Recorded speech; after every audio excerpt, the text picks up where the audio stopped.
இன்றைய விழாவின் தலைமையேற்று கீழடி பற்றி மேன்மையான செய்திகளை வழங்கிய மரியாதைக்குரிய அமர்நாத் ராமகிருஷ்ணா ஐயா அவர்களே, வாழ்வை குலைக்கும் வலைமயக்கம் பற்றி நல்ல கலைநயத்தோடும் இதயத்தை தொடும்படியாகவும் எடுத்துரைத்த கவிஞர் ஜெயபாஸ்கரன் அவர்களே, வரவேற்புரை நல்கிய திரு எஸ் சுப்பிரமணியன் அவர்களே, நன்றியுரை வழங்க இருக்கிற திரு ஜலாலுதீன் அவர்களே, இணைப்புரை அழகாக வழங்கி கொண்டிருக்கிற சகோதரியார், இந்த புத்தக பபாசினுடைய தலைவர் மரியாதைக்குரிய நண்பர் திரு வைரவன் அவர்கள், துணைத் தலைவர் திரு மயிலவேலன் அவர்கள், துணை செயலாளர் சுப்பிரமணியன் அவர்கள், இணைச் செயலாளர் மு பழனி அவர்கள், இங்கே வருகை தந்திருக்கிற பல்வேறு பெரியோர்கள், என் இனிய நண்பர் முருகன் அவர்கள், அனைவருக்கும் என்னுடைய அன்பான வணக்கங்களையும் வாழ்த்துக்களையும் முதலில் தெரிவித்துக் கொள்கிறேன். கவிஞர் ஜெயபாஸ்கரன் அவர்களுடைய பேச்சு அடுத்த தலைமுறை எந்த வலையில் விழுந்து கிடக்கிறது என்பதை பற்றி ஒரு அருமையான பேச்சு. அதை பதிவு செய்து ஒரு புத்தகமாக்கி பலருக்கும் தருவது நல்லது. இல்லை என்றால் இப்படி யூடியூப் வழியாக போய் எது துன்பம் என்று சொல்லுகிறார்களோ அது வழியாகவே யாராவது பார்த்தால் நடக்க வேண்டியது நடக்கலாம். இன்றைக்கு தவிர்க்க முடியாத இன்றியமையாத தீமை என்ற ஒரு கேட்டகரி அதற்குள்ளே வந்துவிட்டது. இந்த கணினி, தொலைபேசி, இது போன்ற கருவிகள், அதை தவிர்க்கவும் முடியவில்லை. அதே நேரத்தில் கவிஞர் நெல்லை ஜெயந்தா அவர்கள் வருகை தந்திருக்கிறார்கள். அவர்களுக்கு என்னுடைய வணக்கமும் வாழ்த்தும். இப்படி தவிர்க்க முடியாத ஒரு கருவியாகி நம்முடைய வாழ்விலே பெரிய லீலைகளை செய்து கொண்டிருக்கிறது தொலைபேசி.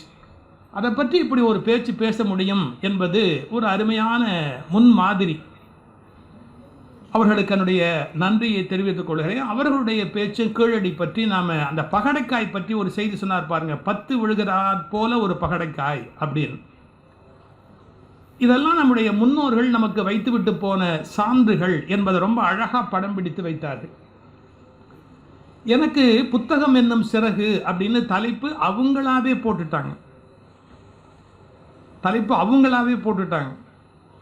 நான் அதுக்குள்ளே எவ்வளவு முடியுமோ கொஞ்சம் விளையாட வேண்டிய கட்டாயத்தில் இருக்கிறேன். இப்படி வேணால் சொல்லலாம், புத்தகங்கள் என் குடும்ப உறுப்பினர்கள். எப்படின்னா பாட்டி தாத்தா மாதிரி கொஞ்சறதும் கண்டிக்கிறதுமா சில புத்தகங்கள், பாட்டி தாத்தா மாதிரி உரிமையா ஒரு விஷயத்தை உறுத்துற மாதிரி சொல்ற அப்பா மாதிரி சில புத்தகங்கள், நம்ம தப்பையெல்லாம் மறைச்சு நம்மளை காப்பாற்றுற அம்மா மாதிரி சில புஸ்தகங்கள், நம்ம தப்பை நியாயப்படுத்துறதுக்குனே சில புஸ்தகம் வரும். நம்ம அம்மாவை விட நம்ம தப்பை நியாயப்படுத்துகிற ஒரு ஆளை உலகத்தில் பார்க்க முடியாது. அப்படி தவறுகளை நியாயப்படுத்துகிற தாயாரை போன்ற புத்தகங்கள், தோழர்களை போன்று நமக்கு இன்சொல் கடுஞ்சொல் எதன் மூலமாவது புத்தி சொல்லுகிற புத்தகங்கள், தோழமையோடு நமக்கு ஊழியம் செய்கின்ற புத்தகங்கள், சில நேரத்தில் நம்ம எதிர்க்கிற பகைவர்களை போன்ற புத்தகங்கள். இப்படி புத்தகங்கள் நம்முடைய குடும்ப உறுப்பினர்களை போல நம்முடைய வாழ்வில் இரண்டர கலந்திருக்கக்கூடிய வலிமை உடையவை. இந்த புத்தகங்களை தேடி தேடி படிப்பது என்பது ஒரு சிலருடைய பண்பாட்டு வாழ்க்கை முறை. ஒரு சம்பவம் சொல்ற பாருங்க. சேலத்தில் எனக்கு ஒரு நண்பர் இருக்கிறார். அவர் என்ன பண்ணாரு, என் மேல உள்ள அதீத அன்பு காரணமா அவர் வீட்டு திருமண தாம்பூல பையில என் புஸ்தகத்தை போட்டு கொடுத்தார். தாம்பூல பையில வேற எதுவும் தேங்காய் எங்கெல்லாம் போடாம என் புஸ்தகத்தை ஒன்று போட்டு கொடுத்துட்டார். அதோடு மட்டும் இல்லை, அவருக்கு இன்னொரு பழக்கம், எந்த திருமணத்துக்கு போனாலும் பரிசு என் புஸ்தகம் கொடுப்பார். அவர் வாங்கி கொடுப்பார் என்னுடைய புஸ்தகத்தை. அப்படி ஒரு திருமண வீட்டுக்கு போன போது என் புஸ்தகத்தை அவர் பரிசு கொடுத்துருக்கிறார். அவருடைய ஒரு நண்பருக்கு கொடுத்துருக்கிறார். அந்த நண்பர் ஃபோன் பண்ணி திட்டினார். அவன் குக்கரு அது இதுன்னு பயனுள்ளதாக வாங்கி கொடுத்துருக்குறான். ஒன்ன மாதிரி ஒரு தரித்திரத்தை நான் உலகத்தில் பார்த்ததே இல்லை. ஒன்றும் யூஸ் இல்லாத ஒரு யூஸ்லெஸ் புஸ்தகத்தை கொடுத்துருக்குற, நீ பாட்டுக்கு எனக்கு ப்ரைஸ்ன்னு கொடுத்துருக்குற. ஒன்ன மாதிரி ஒரு சர்வ முட்டாளை இந்த உலகத்தில் பார்க்கவே முடியாது. அவன் சொன்ன வார்த்தை அப்படியே சொல்ல, எவனோ எழுதி கிழிச்சானா. எனக்கு எவ்வளோ பெரிய விருது பாருங்க. எவனோ எழுதி கிழிச்சானா அதை நீ கொடுத்து கிழிக்கிறியாக்கும். ஒன்ன மாதிரி ஒரு கஞ்ச பிசுனாரியை நான் உலகத்திலேயே பார்த்ததில்லைன்னு அவருக்கு முழு விருதுகள் முழுக்க அவர் கொடுத்துட்டார், ஃபோன் பண்ணி கொடுத்துட்டார். இதை எனக்கும் அவர் பாஸ் பண்ணிட்டார். ஏன்னா அதை வச்சுக்கிற பொறுமை அவருக்கு இல்லை. இவ்வளோத்தையும் உடனே எனக்கு பார்சல் பண்ணணும்னு நீங்கள் தான் சொன்னீங்கல்ல ஃபோனில், இப்போ உடனே சொல்லிடலாம்னு. சார் உங்கள் புத்தகத்தை கொடுத்துட்டு நான் இவ்வளவு அவமானப்பட்டேன் சார் அப்படின்னார். பரவாயில்ல, நான் எழுதிவிட்டு அதை விட எவ்வளவோ அவமானப்பட்டிருக்கிறேன், அதனால் பரவாயில்ல விட்டுடு அப்படின்னு. 10 வருஷம் கழிச்சு சார், 10 வருஷம் கழிச்சு அதே நண்பர் சொன்னார், இன்னைக்கு ஒரு ஃபோன் வந்தது சார். யார்கிட்ட? நம்ம கஞ்ச பிசுனாரிட்டேருந்து. என்ன? அவனுக்கும் பொண்டாட்டிக்கும் தகராறு, டைவர்ஸ் வரைக்கும் போய் பெரிய பிரச்சனையாக இருக்கு. அந்த நேரத்தில் அந்த பயலுக்கு நான் கொடுத்தது நல்ல குடும்பம் நல்ல லட்சியம்ங்கிற நமது லட்சியம்ங்கிற புக்கு. அது எதேச்சையாக பொண்டாட்டிகிட்ட பேச முடியலையேன்னு ஒரு 10 பக்கம் எடுத்து படிச்சிருக்கான் சார். அவன் ஃபோன் பண்ணால் 10 வருஷம் கழிச்சு தாண்டா எனக்கு அந்த புஸ்தகமே எவ்வளவு பயனுள்ளதுங்கிறது தெரிய ஆரம்பிச்சிருக்கு. நல்ல வேளை நான் டைவர்ஸுக்கு போகாமல் இப்போ என் பொண்டாட்டி அட்ஜஸ்ட் பண்ணி எப்படி வாழணுன்ற டெக்னிக்கை கற்றுக் கொடுத்தேன். எனக்கு கொடுத்தவன் கொடுத்த பரிசெல்லாம் காலியாக போச்சு. இது ஒன்று தாண்டா என் வாழ்க்கையை காலியாக்காமல் காப்பாத்துச்சு அப்படின்னு. நான் என்னுடைய சுய விளம்பரத்துக்காக இதை சொல்லலை. புத்தகம் எப்போ பயன்படும்னு தெரியாது. இப்போ நம்ம முதலுதவி பெட்டின்னு ஒன்று வீட்டில் வச்சுருப்போம், அது டெய்லியாக பயன்படணும். முதலுதவி பெட்டி டெய்லி பயன்பட்டால் குடும்பமாக நடத்துகிறோம், ஆஸ்பத்திரியில் நடத்துகிறான்னு அர்த்தம். அது எப்போ பயன்படும்னு தெரியாது. அது மாதிரி தான் எந்த புத்தகம் நீங்கள் வாங்கி வைத்தது எப்போது பயன்படும் என்று தெரியாது. புத்தகங்களைப் போல நமக்கு வாழ்க்கையில் பயன்படக்கூடியவை வேறு இருக்க முடியாது. இந்த புஸ்தகம் வாங்குறதுங்கிறதே ஒரு பெரிய கலைங்க. சில பேர் அந்த காலத்தில் லஸ்ஸில் ஒரு பழைய புஸ்தக கடை இருக்கும், ஒரு தாடி வச்சுட்டு ஒரு பெரியவர் வந்து சும்மா புஸ்தகமாக லஸ்ஸு பிளாட்ஃபார்ம் முழுக்க அடுக்கி வச்சுருப்பார். நாங்கள்லாம் எது வாங்கினா இருந்தாலும் அப்போல்லாம் காசு கொடுத்து முழு புஸ்தகமாக புஸ்தக கடையில் வாங்கக்கூடிய வசதி எங்களுக்கு கிடையாது. ஏன்னா அப்பா கவர்மெண்ட் ஆஃபீஸில் நேர்மையாக சம்பளம் வாங்கினவர், 6 பிள்ளை பெற்றார், எல்லாரையும் படிக்க வச்சார், கல்யாணம் பண்ணி கொடுத்தாரு. அப்போ அவர் எப்படி அந்த காசில் நாங்கள் எப்படி ஒரு செலவு பண்ண முடியும்? அந்த பழைய புஸ்தக கடையில் தேடி தேடி வாங்குவோம், ஏதாவது வாங்கணும்னா தேடி தேடி வாங்குவோம். ஒரு தடவை என்னுடைய நண்பர் முருகசரணன்னு பேர், நல்ல கவிஞர் அவர். அவரை பற்றி நான் 2 நிகழ்ச்சி சொல்ல போகிறேன். முருகசரணன் என்ன பண்ணுறாரு, அந்த லஸ்ஸு அந்த கடையில் போய் அந்த தாடிக்காரர்கிட்ட இப்படி தேடுறாரு. அவர் ரொம்ப கிண்டலாக பேசுவார் அந்த கடைக்காரர். என்ன தேடுறீங்க, என்ன வேணும்னு சொல்லுங்க அப்படின்ட்டு இப்படி இவர் பார்த்துட்டு, கந்தபுராணம் தேடுறீங்களான்னாரு. கந்தபுராணம் தேடுறீங்களா அப்படின்னாரு. ஆமாம். எப்படி கண்டுபிடிச்சிங்க? உங்களை பார்த்தா சமய சொற்பொழிவாளர்னு தெரியுது, நாளையிலேருந்து கந்த சஷ்டி ஆரம்பம், வேறு எதை தேடுவீங்கன்னாரு. அவர் ஆமாம் கந்தபுராணம் தான், பழைய புஸ்தகம் தான் கொடுங்க அப்படின்னு பாருங்க. அந்த கந்தபுராண புஸ்தகத்தை எப்படியே எடுத்து கொடுத்துட்டு சொன்னார், இவர் என்ன விலை அப்படின்னு கேட்டிருக்கிறாரு. அந்த காலத்தில் பழைய புஸ்தகத்துக்கு பாதி விலைங்கிற மாதிரி ஏதாவது விலை இருக்கும். ஆனால் அவர் முழு விலை சொல்கிறார், 10 ரூபானா 10 ரூபா அப்படிங்கிறாரு.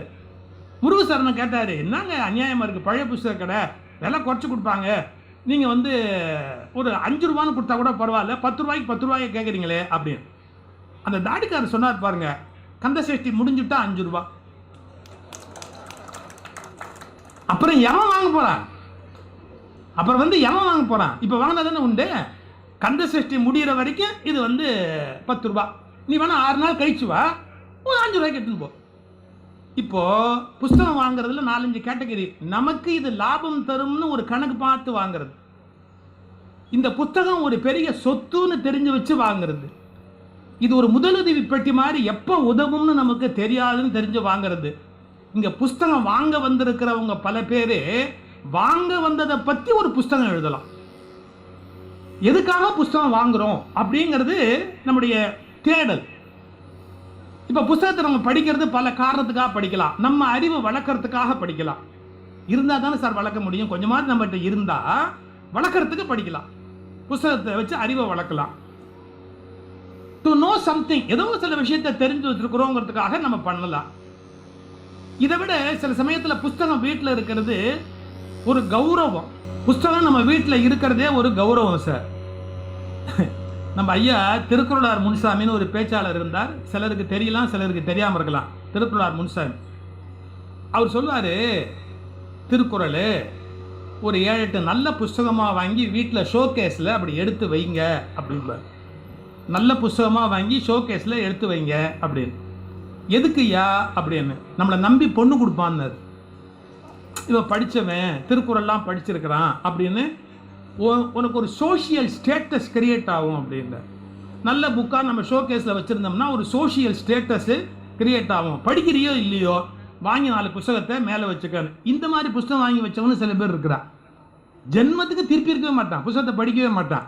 ஆனால் வாங்கி அந்த புஸ்தகத்தை அப்படியே வச்சுருப்பான். இது ஒரு கேட்டகரி புஸ்தகம் வாங்குறதுல. அலங்காரத்துக்காக புஸ்தகம் வாங்குற மாதிரி, லாபத்துக்காக வாங்குற மாதிரி. ஆனால் சில பேருக்கு புஸ்தகம் எப்படின்னு கேட்டால், கவிதாசன் ஒரு நல்ல வரி எழுதியிருந்தார். பட்டாம்பூச்சிகள் பட்டினி போக்க பூங்கா அமைக்கும் புதிய முயற்சி புத்தக காட்சின்னு. பட்டாம்பூச்சிகள் பட்டினி போக்க. அந்த வண்ணத்து பூச்சிக்கு பூ இல்லாமல் வாழ முடியாதுல்ல, அடிப்படை ஆதாரம் இல்லையா அது. வண்ணத்து பூச்சிக்கு பூ தானே ஆதாரம் வாழ்வதற்கு. அது மாதிரி சில பேருக்கு புத்தகங்கள் தான் வாழ்க்கைக்கான ஆதாரமே. அந்த மாதிரி பட்டாம்பூச்சிக்கு பட்டினி போக்க பூங்கா அமைக்கும் புதிய முயற்சி புத்தக காட்சிங்கிற மாதிரி அப்படி புத்தகத்தை தேடி வாங்குகிறவர்கள் என்பவர்கள் சில வகை. புத்தகத்தை பயன்படுத்துவதிலையும் 4-5 வகை இருக்கு. ஒன்று நல்ல ஆழமாக படித்து கருத்தை தெரிஞ்சுக்கிட்டு 4 பேரோட சண்டை போடுறதுக்குன்னே சில பேர் பிறந்திருக்கிறார். அவன் படிக்கிறது அடுத்தவனோட தகராறு வளர்க்கணுங்கிறதுக்காகவே படிக்கிறது. இது ஒரு கேட்டகரி. என்ஜாய் பண்ணணும், நம்ம படித்து சந்தோஷப்படணும். ஒரு கவிதையை படித்து நான் பார்த்தாரு சொல்வார், பொயட்ரி நெசசிட்டியா லக்ஸுரியான்னு கேட்டால், it is not at all a necessity, it is a luxury. Poetry எல்லாமே இட் இஸ் அ லக்ஸுரி. அது நெசசிட்டியாக இருந்தால் ரேஷன்லேயே கொடுத்துருப்பானே, அது லக்ஸுரி. அந்த ஆடம்பரத்தை அனுபவிக்கிறது வாழ்க்கையில். ஒரு கவிதையை படித்து இந்த பாட்டு அப்படியே திருப்பி டிகேசி சொல்லுவார் பாருங்க, ஒரு பாட்டை அப்படியே ரசித்து சொல்வார். அது ஒரு என்ஜாய்மெண்ட். அது அதாவது 5 பொறிப்புலன்கள் வழியாக அனுபவிக்கிற இன்பத்தை தாண்டி கிடைக்கக்கூடிய ஒரு இன்பம் கவிதையில், கட்டுரையில், பேச்சில், சில பேருக்கு புத்தகத்து மூலமாக கிடைக்கும். அது ஒரு நிலை. புத்தகம் படிப்பவர்கள் அவர்கள் ஒரு நிலை. புத்தகத்தை விதவிதமாக பயன்படுத்துவாங்க. சில பேருக்கு தலகாணி இல்லாட்டி புத்தகத்தை வச்சு தூங்கிடுவாங்க. சௌக்கியமாக ஒரு உயரமாக, அது கம்பராமாயணம் மாதிரி வசதியாக பெருசாக இருந்ததுன்னு வச்சுங்க, அதை அப்படியே தலைக்கு வச்சு அப்படியே படுத்து தூங்கிடுவான். புத்தகங்களை கொண்டு முடிவெடுத்தவங்க எவ்வளோ பேர் இருக்கிறாங்க. இப்போ நான் சொல்ல போகிறது விசித்திரமான விஷயம். இதை படிச்சுட்டு இதில் இந்த விஷயம் சொல்லியிருக்காங்கிற முடிவெடுத்தது இல்லை, அதை ஆரூடம் பார்ப்பதற்கு பயன்படுத்தி இருக்கிறாங்க. குன்றக்குடி அடிகளார் பட்டத்துக்கு வந்தார்ல, எவ்வளோ பெரிய சிந்தனையாளர் குன்றக்குடி அடிகளார். குன்றக்குடி மடத்துக்கு வந்த கதை எத்தனை பேருக்கு தெரியும்? குன்றக்குடி மடத்தில் ஒரு காலத்தில் ஒன்றுமே கிடையாது. குன்றக்குடி மடத்தில் ஒன்றுமே கிடையாது. இவருக்கு முன்னாடி பட்டத்தில் இருந்தவருக்கு வாரிசு கிடையாது, யாரையும் நியமிக்க முடியல. ஏன்னா ரொம்ப ஏழையான மடம், யாரும் வரமாட்டாங்க. ரொம்ப கஷ்டத்தில் இருந்த காலத்தில் தருமபுரத்துக்கு வராரு. அப்போ தருமபுரத்தில் பட்டத்தில் இருந்த 25வது தருமபுர சன்னிதானம் அவர்கிட்ட சொல்கிறாரு, எனக்கு ஒன்றுமே இல்லை, யாராவது ஒரு சாமியார் தம்பிரான் சாமியை கொடுங்க, என் மடத்தில் பட்டம் கட்டணும், நீங்கள் யாராவது ஒரு தம்பிரான் சாமியை தருமபுரம் மடத்துலேருந்து கொடுங்க அப்படின்னு. அடிகளார் கொஞ்சம் துருதுருப்பாக இருப்பார், நல்லா பேசுவார், அந்த மாதிரி ஆக்டிவாக இருப்பாருங்கிறதுக்காக தருமபுர சன்னிதானம் கூப்பிட்டு, இவருக்கு வாரிசு இல்லை, நீ போய் குன்றக்குடிக்கு பட்டம் கட்டு போ அப்படின்னு சொல்கிறாரு. அவருக்கு விருப்பம் இல்லை.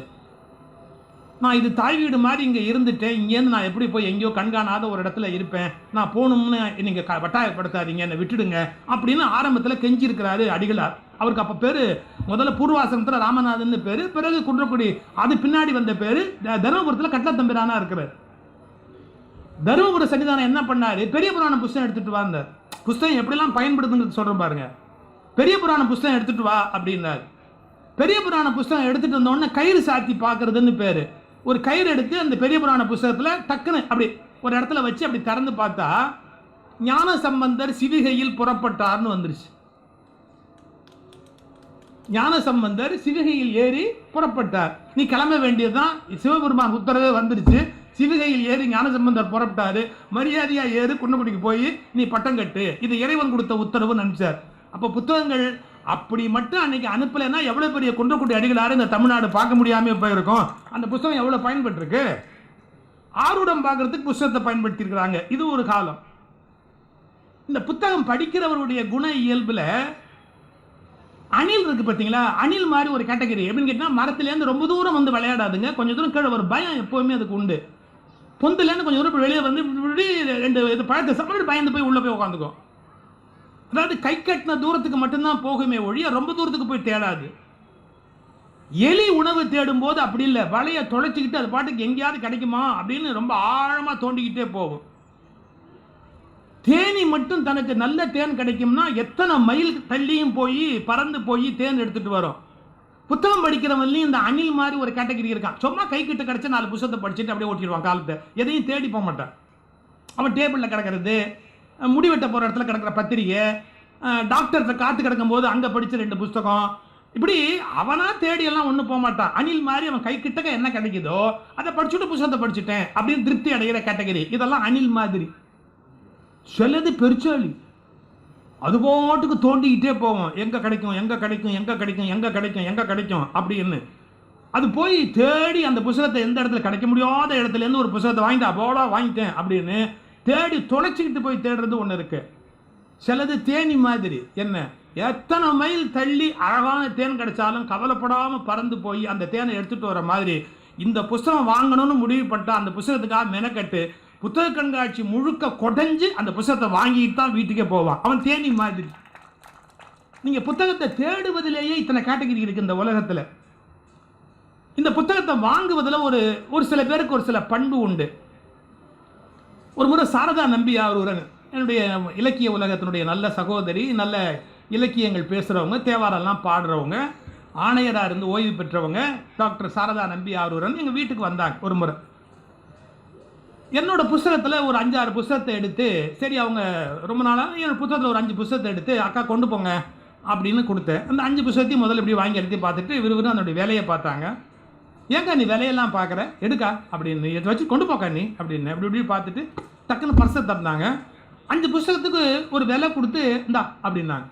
நான் சொன்னேன், விளையாடுறியா என்ன, நீ வீட்டுக்கு வந்துட்டு உனக்கு விருந்த சாப்பாடு போட்டால் மரியாதை இல்லை, 4 புத்தகம் கொடுக்கணும், புத்தகத்தை கொடுக்குறேன், காசு கொடுக்குறேன் நீ அப்படின்னு. சாரதா நம்பியாரும் ஒரு வார்த்தை சொன்னாங்க, அறிவை இலவசமாக வாங்குகிற பழக்கம் எனக்கு கிடையாது, நான் காசு கொடுக்காமல் எந்த புத்தகமும் வாங்க மாட்டேன்னாங்க. நான் ஒவ்வொருத்தட்டேருந்து ஒரு சில சிறப்புகளை பார்த்து வியக்கிறேன். டாக்டர் சாரதா நம்பியார் அது மாதிரியான ஒரு ஸ்பெஷல் குவாலிட்டி. எந்த புத்தகம் நான் வாங்கினாலும் பணம் கொடுக்காமல் வாங்க மாட்டேன் அப்படின்னு. இப்போ நெல்லை ஜெயந்தா ஒரு புத்தகம் கொடுத்துருக்குற, அதுக்கு நான் காசு கொடுப்பேன்னு ஒன்றும் கேரண்டி இல்லை. பதிலுக்கு வேணா என் புத்தகத்தில் வேணா ஒன்று கொடுத்து கடந்து, ஏன்னா அவர் கொடுத்துருக்கிறார் யோசிப்பார், நம்ம ஒரு புத்தகம் இப்போ கொடுத்துருவேன். சும்மா விளையாட்டு சொன்ன, ஒரு விளையாட்டுக்காக அவர் சொன்னேன். புத்தகங்கள் எவ்வளவு பெரிய, அதாவது அதில் நாட்டம் உள்ளவர்கள் ஒவ்வொரு வகையில் என்ன மாதிரி வாழ்கிறார்கள்ங்கிறதுக்கு ஒரு அடையாளம்.